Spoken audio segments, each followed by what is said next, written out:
O ari o tudluan ta ka mo kung paano makasave subong at simpo. Haba. Magasimbol tayo ng bike gagamitin natin pagkadlaw-adlaw para makaiwas tayo sa gasto sa plite.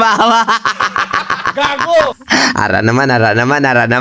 So mga guys, magandang morning sa inyo, no? So may unit kita didri isa ka Marble Elite. O mga guys, kabalo ka mo sa nga tawag ba lang nga Marble Elite. Damo kita na available. Pero ang unit ni Idol, dugay-dugay na ni siya natambak, pinabayaan, o hindi nasagod na masyado. Kaya binalik niya sa akon. Hambal ya, Dol. Kaya mo ni kayo ho. Hambal ko siyempre. Basta may kwarta, kayang-kaya.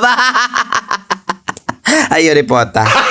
Gago! So, na mga guys, no, ang inaulat ninyo, ang magbaklasanay na tayo ng mga daan, yung mga pisa-pisa. Bao, ganyan talaga mga guys, no, kapag nang-maintenance ka ng bike, dapat may kwarta, ikadua, mayo, mekaniko, ikatatlo, siyempre, gwapo, tagiya. Wow! So, ito na nga rin mga guys, pinampain na nato na kailangan natin ibalik. Ang hindi na pwede ibalik, ipangaboy ko na lang na. Tapos mga guys, ang iabiring sa bottom bracket. So hindi na napupuslan, medyo nag-aalog-alog na. Ambal ko sa tagiya, Dol. Papalitan na lang nato na. Do, hindi na gawin niya maglugay. Te ambal ya, okay ha. Te nasig ta. O so ito na nga ni mga guys, itakod na ang iya nga bag-o nga kags. Bag-o yan na nakaroon iya kadina. Siyempre bag-o man ang iya kwarta. Ay kanami gid man ah. So sa mga ga-inquire gali mga guys, no, sa mga unit nga Marble, o damo ta didra Marble Elite, New Era, Furious, V-Lane, may ara ta Lilo, may ara man ta Marble B5. May ara kita na damo kita da available sa mga road bike, may mga carbon kita nga Mountain Peak, o may ara kita kanundil nga mountain nga mountain bike. O dahil lang nagpilit la ako. Tapos mga guys, syempre may mga Mountain Peak kita. Oo, may ara pa kita gani Japanese bike mga guys, may ara man kita sing ano na tawag nila gani fixed gear bikes, push bike. O damo kita sina, gusto nyo e-bike, may ara kita na ayambot na lang gid, mapili na lang gid kamo ya, mabayad na lang kamo, pwede na, ready to go na. Kung layo ka, pwede na nato ni pa-deliver. Tapos kung gusto ninyo installment, sus kadto lang kamo di sako na kay buligan ta kamo maaprobahan dayon. Dala lang mo one valid ID, syempre ha, home credit, bout sige gida. Ayambot na lang gida. So padayon tayo mga guys, ito na nabaklasan naton kagina ang iya mga kasudlan. So ang bag-o yang abiring butangan ta sa papadanlog. Ganyan tayo mag-ubra bago ibalik, papadanlog sa sulod, papadanlog sa gwa para tamsak na.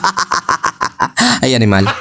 Gago! So dahil nga mga guys, ang bike ni Idol pagdala diri sa aton nga wasag pa siya, no. So ang iya driller nga daan wasagin man na, you know, nagkalabali, drop out ya. So nabaguhan na naton, nabailuhan ta na bag-o. Tapos ang iya prino mga guys para piling press cable sa magtumok na. Gimbleed naton mga guys, yung bailuhan tagid ang iya nga uwel. So ayan na baw, finally matestiga lagid ba ni Idol, baw si Idol Salvador ari digli subungaga sa aton, no. Feel na feel yung ginapaguyat sa bike. Ay ambo talaga na Marble Elite mga guys. Kung gusto mo parehas ini, PM mo ko damo tatapili ang color available gina sa ato na New Era, may ara ta dito baw laming ngirit ya. So bali ang unit ya mga guys 27.5 no sa mga gapamangkot. About sakto gid sa iya. Grabe nga ang ngirit ya pagtisting So ayan na nga ni mga guys, do hanggang dito na lang si Maninoy ninyo kaya ang tagiya about ilang tawablaw seryoso na ya. May playdan mo, ayambot na lang gid Madamo gid salamat mga guys do sa walang humpay na suporta sa akon. Siyempre shoutout na rin kay Idol Salvador, no. Madamo gid salamat sa pagadto mo didri sa shop kag didri kay permi ka prepare sa akon, no. Thank you. Walang humpay mo suporta pa sa akon sa akon page, no. Siyempre sa mga pag-share ba, thank you so much gid. Kay okay na siya mga guys. Babay na lang ta siya kay daw pamatsyag ko daw feel gid magpuling hanggang irit karon ba. Nadi pala doon. Thank you so much. Paalam mga iripota.